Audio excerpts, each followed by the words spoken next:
So it doesn't have to cost an arm and a leg to get into digital art. I actually got into it with under $500. I know the iPad Pro and iPad and Procreate are really hype right now, and it's a great system and a great tool, but if you don't have a way to attain those, there's definitely ways around it, and some pretty cool tools to get for a low price. So I started off with this Wacom board. This is the small Intuos, Wacom Intuos. Got this for 75 bucks, and it's a tool that gets plugged into a computer with a USB. I used this for a long time. I used this for about a year until I got my screen, a different screen. But like I said, 75 bucks, really great value, a really powerful tool. And you can create some really cool stuff with it. That being said, it has to plug into something. And I started off using an old desktop computer that I had from college, and it worked pretty well. At that time, it had a pretty decent graphics card, and I got it for about 400 bucks back in the day. So I just kind of, brought it out of storage, cleaned it up, tuned it up.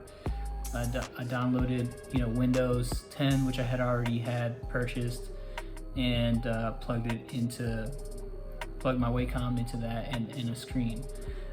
So right there, that's under $500 right there, and I had bought that computer back in 2014 or 2013 or something, so now it's probably even less. That being said, I don't have that computer with me. So I do have a used laptop that I had used for a long time.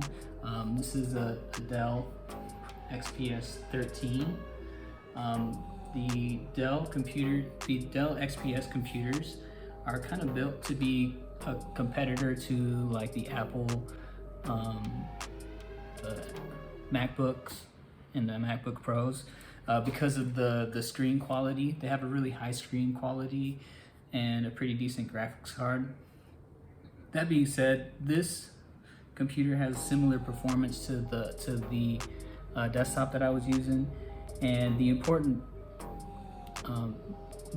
aspects that you want to pay attention to when you're looking into computers is the RAM, the processor, and not so much the storage, but I like to have a good amount. So anyway, this has 8 gigabytes of RAM, had an i5 processor, and it had the I forget what kind of display it has, but it has a really nice display and a pretty alright graphics card. So those are important things that you want to think about. But this one too was used. I actually got this free from my brother who's in IT. I guess they had a leftover from work, and so I got it for free. But I just looked it up. This is an older version of that computer, and I just looked it up on eBay. You can get it for less than $300. Pretty powerful computer, and pretty good investment if you're talking about something you like, right?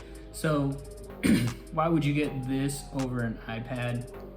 So both of these options were under $500.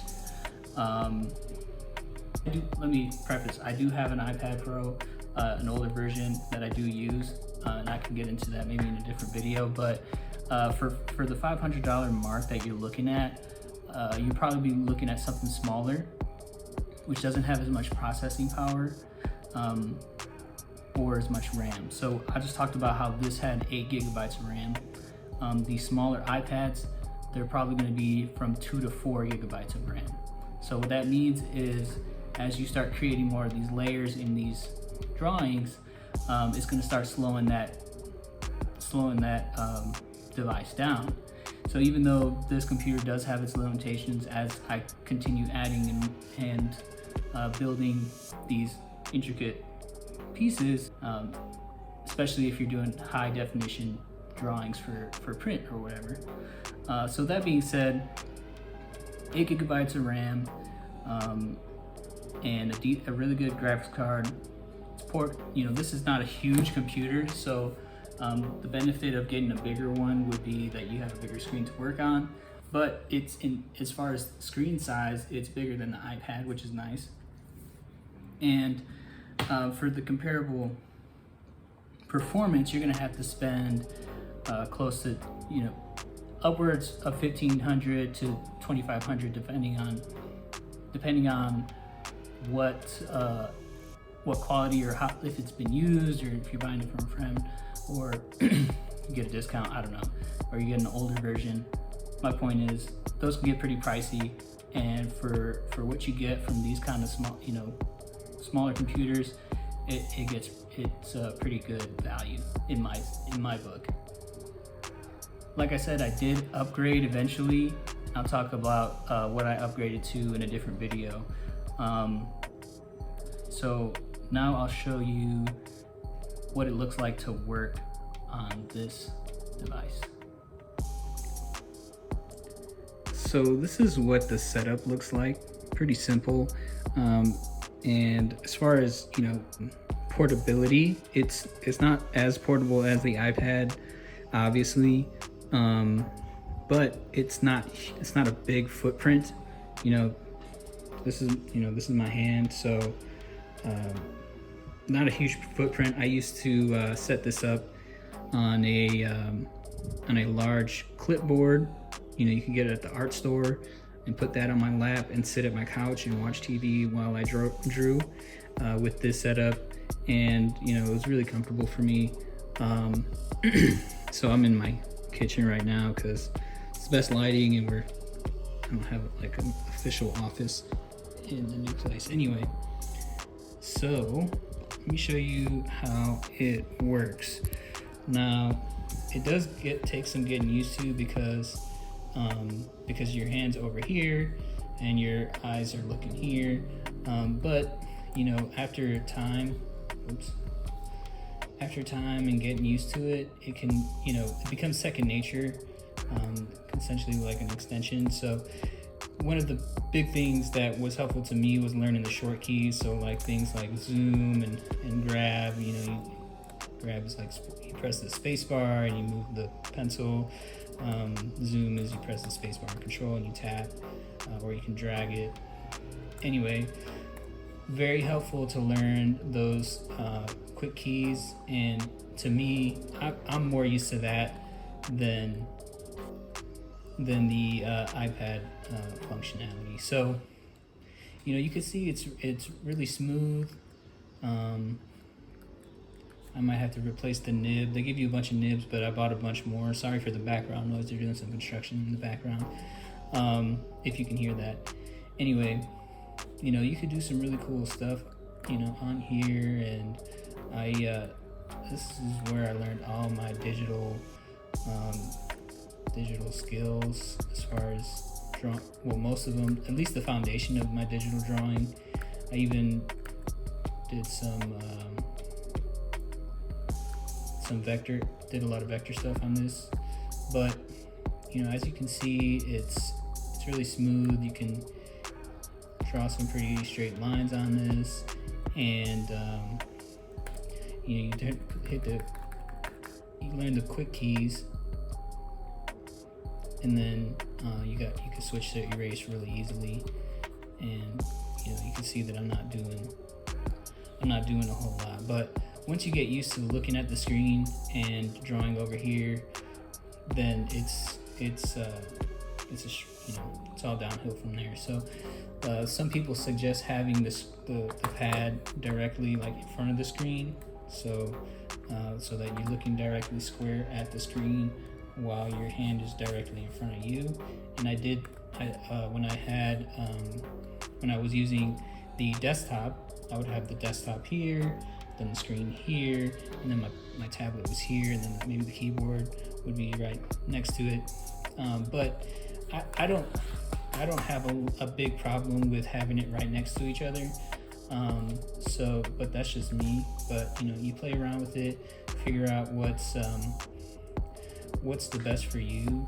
And like I said, this setup right here was, you know, less than $500, and you can get a whole lot of value out of that. And I'll talk a little bit about it, but in a different video. But Wacom is kind of like the leading brand for these kinds of tools, and they're the best known, the best quality, and that's why I went with the Wacom for this smaller board. Again, only $75.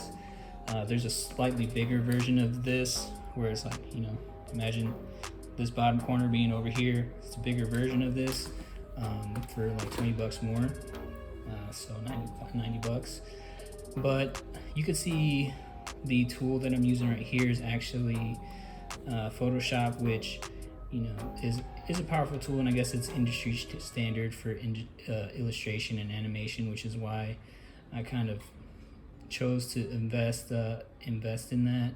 But there are some other free applications that you can use, some and cheaper applications, you know. So let me just, now that I started drawing this guy's face, let me go ahead and finish that.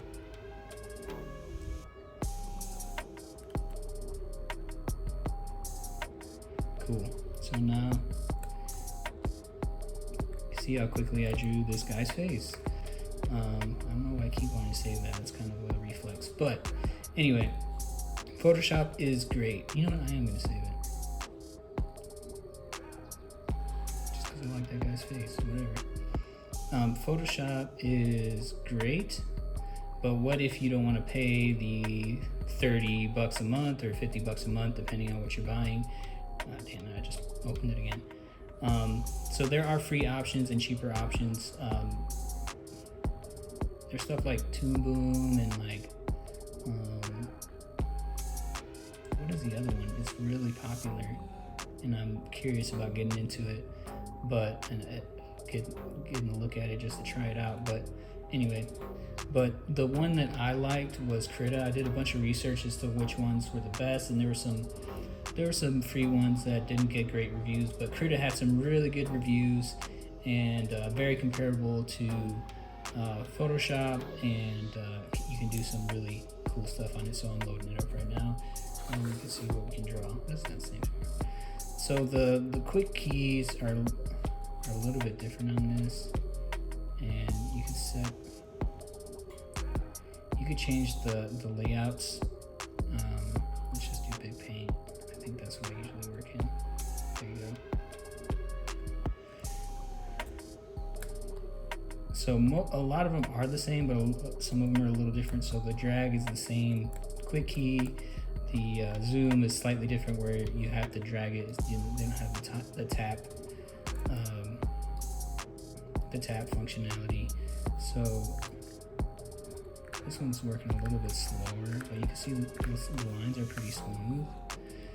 Control Z is the undo button. So I think changing the size is the same quick key. You can see me changing the size right there.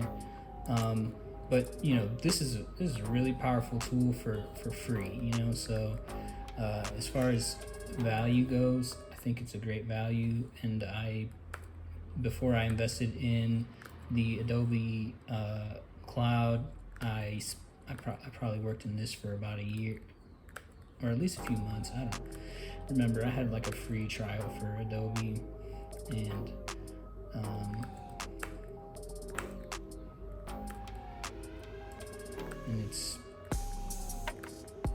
it's been working for me right now. So anyway, this is free, and I think it's really cool that there's some free stuff going out there right now that you can invest in and be creative, because the fact that it can be so costly just to be an artist is kind of an upsetting fact. So I hope this can enable some people to invest in themselves and what they like to do, and maybe take the next step to doing that. I know it's been a great journey for me, and I've learned a lot.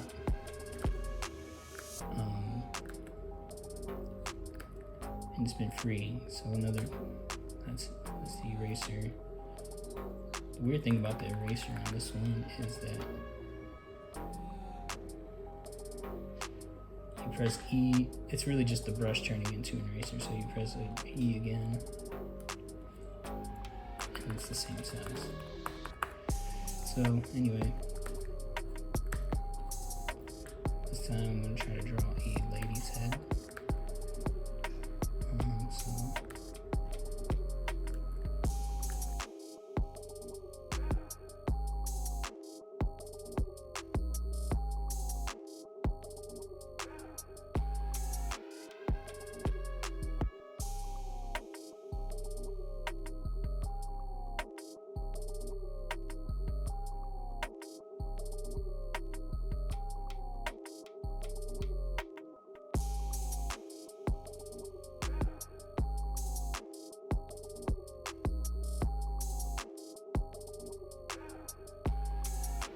So yeah,